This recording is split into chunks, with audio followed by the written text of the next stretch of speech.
जातं वंशे भुवनविदिते पुष्करावर्तकानां जानामि त्वां प्रकृतिपुरुषं कामरूपं मघोना तेनार्थित्वं त्वयि विधिवशात् दूरबन्धुर्गतोऽहं याच्यामोघा वरमधिगुणे नाधमे लब्धकामा याच्यामोघा वरमधिगुणे नाधमे लब्धकामा। ये भी एक सूक्ति है। प्रायः जो पंक्तियाँ मैं दो दो बार बोलता हूँ वह सूक्तियाँ होती है। आइए मेघदूत के श्लोक संख्या 6 को देखते हैं। जातं वंशे भुवन विदिते पुष्करावर्तकानां। जातं वंशे, वंशे जातं, भुवन विदिते पुष्करावर्तकानां। अब ये वंशे शब्द के ये विशेषण है भुवन विदिते और पुष्करावर्तकानां। पुष्करावर्तकानां भुवन विदिते वंशे जातं, पुष्करावर्तकानां भुवन विदिते वंशे जातं। इस तरह से अन्वय कीजिए। पुष्करावर्तक मेघों का एक वंश होता है। पुष्कर और आवर्तक मेघ या पुष्कर आवर्तक मेघ, पुष्कराश्च आवर्तकाश्च, इस तरह से इसका समास करते हैं। तो पुष्कर आवर्तक जो मेघ होते हैं वह सर्वश्रेष्ठ मेघ कहे जाते हैं। पानी से भरे हुए ऐसे मेघ होते हैं जो कि इस प्रकार की वर्षा करते हैं जितना धरणी को आवश्यकता होती है, जितना प्राणी को आवश्यकता होती है, यथेष्ट जल वह बरसाते हैं। इसीलिए पुष्कर आवर्तक मेघों को श्रेष्ठ मेघ कहा जाता है। जातं वंशे भुवन विदिते पुष्करावर्तकानां, पुष्करावर्तकानां भुवन विदिते। पुष्करावर्तक मेघों का जो संसार में प्रसिद्ध वंश है, ऐसे वंशे जातम। कौन जातम? मेघ। कहा है कि हे मेघ, तुमने जन्म कहाँ लिया है? तुमने पुष्कर आवर्तक मेघों का जो जगत में प्रसिद्ध वंश है, ऐसे मेघों के वंश में तुमने जन्म लिया है। जातं वंशे भुवन विदिते पुष्करावर्तकानां। पहली विशेषता मेघ को बताई कि तुमने पुष्करावर्तक वंश में जन्म लिया। उसके बाद कहते हैं जानामि त्वां प्रकृति पुरुषं कामरूपं मघोनः। मघोना अर्थात इंद्रस्य।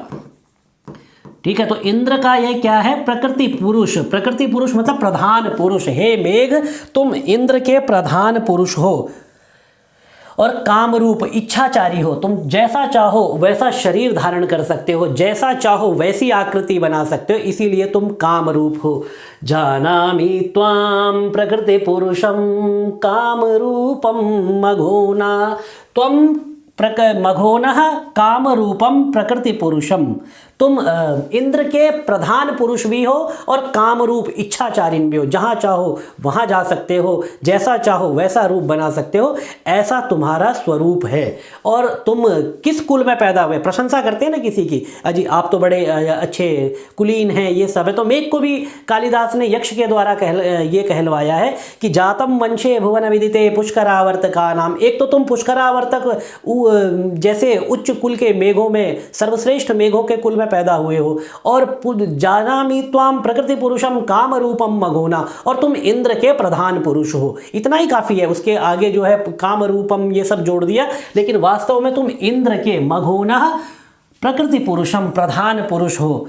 तेनार्थित्वं त्वयि विधिवशात् दूरबन्धुर्गतोऽहं याच्यामोघा वरमधिगुणे नाधमे लब्धकामा।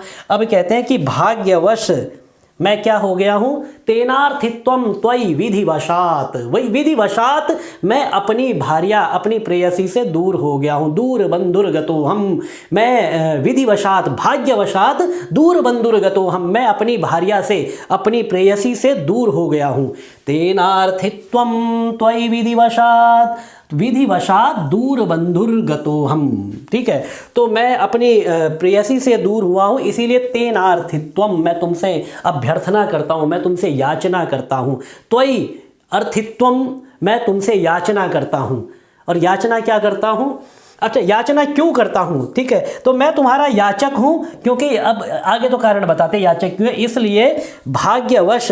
एक तो सबसे पहले मेघ को कहा कि जातम वंशे भुवन विदिते पुष्करावर्तका नाम, कि तुम अच्छे कुल में पैदा हुए हो, और जानामि त्वाम प्रकृति पुरुषम काम रूपम मघोना, तुम इंद्र के प्रधान पुरुष हो। ये दो बातें ध्यान रखिए। तीसरे में कहा कि मैं कैसा हूँ, अब अपना परिचय देते हैं। सबसे पहले मेघ की विशेषताएं बताई, अब यक्ष अपने विषय में बताता है कि दूर बंधुरगतो हम, मैं अपने बंधुओं से, बंधु का तात्पर्य यहाँ पर उसकी प्रेयसी है, या केवल वह प्रेयसी से थोड़ी दूर हुआ था, वह बंधु उसका और कुल परिवार कुछ तो वहाँ पर रहा होगा, वह उससे भी दूर हो गया था। तो दूर बंधुरगतो हम, और क्यों हो गया, तो कारण देते हैं, कारण में पंचमी विभक्ति का प्रयोग करते हुए देते हैं, विधिवशात, विधिवशात दूर बंधुरगतो हम, और इसीलिए त्वयि अर्थितेन तेन त्वयि अर्थित्वम, इस कारण से मैं तुमसे याचना करता हूँ, मैं तुम्हारा याचक हो गया हूँ। और क्यों याचक हो गया हूँ, याच्यामोघा वरमधिगुणे नाधमे लब्ध कामा, अरे मांगो उससे जो कुछ दे सके। याचना किससे करो, हमेशा ऐसे व्यक्ति से याचना करो जो गुणों में आपसे श्रेष्ठ हो।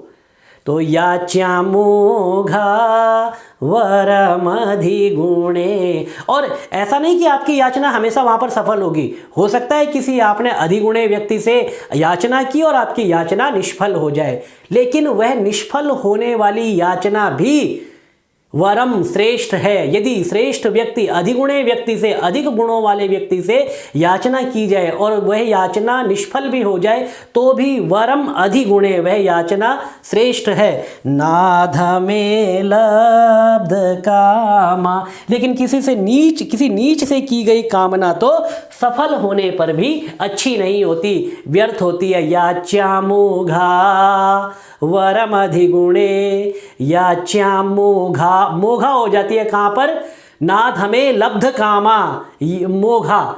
यदि अधम व्यक्ति से याचना की जाए और लब्ध कामा भी वह हो जाए तो वह मोघा, बेकार हो जाती है, मोघी कर तुम, बेकार, किसी कार्य की नहीं रह जाती। लेकिन याच्यामोघा वरम अधिगुणे, वरम अधिगुणे न लब्ध कामा, यदि वह सफल भी नहीं होती है तब भी वह याचना श्रेष्ठ कहलाती है।